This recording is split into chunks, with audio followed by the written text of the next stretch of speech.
தம்பி தம்பி ஓகேடா தம்பி வச்சிட்டீங்களா? வச்சாச்சுண்ணா. வச்சாச்சா? பாக்கெட்ல சொல்லிட்டீங்களா? வச்சாச்சு. இல்லடா, ஒரு தூரத்து சொந்தம் கொஞ்சம் லேட்டா வந்துட்டாங்க. ஒரு 10-15 பேர் இருப்பாங்கடா. நீங்க தானே வைக்க சொன்னீங்க. வைக்க சொன்னேன், இருந்தாலும் போட்டோ எடுக்கலாம் தப்பா போயிடும். ஏன்னா ஆல்பத்துல அவங்க இருக்கணும். முக்கியமான சொந்தம். ஒரு ஒரு 10 போட்டோ மட்டும் டக்குனு அவட ஃபிட் பண்ணி எடுத்துறான். 10 போட்டோ தானே அவங்க செல்லுல எடுத்து எனக்கு அனுப்பி விடுறா. அவ்வளவுதானா? செல்லா? ஆமா ஆமா. அப்ப எல்லா போட்டோ செல்லுக்கு அனுப்பிவிடு. ஆல்பம் போடாங்க.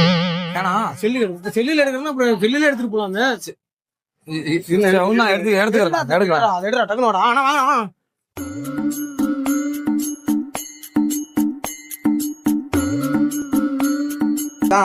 கரெக்டா எடுத்து, முக்கியமான சொந்தவங்க எல்லாம் கரெக்டா எடுத்து தெளிவா இருக்கும். அண்ணா எடுத்துட்டா எடுத்துட்டியா? ஃபங்க்ஷனே முடிஞ்சு போச்சு. இப்ப வந்து டார்ச்சர் பண்றீங்கண்ணா. வந்துட்டாங்கப்பா, வந்தவங்களை எடுக்காம இன்னொரு 4 பேர்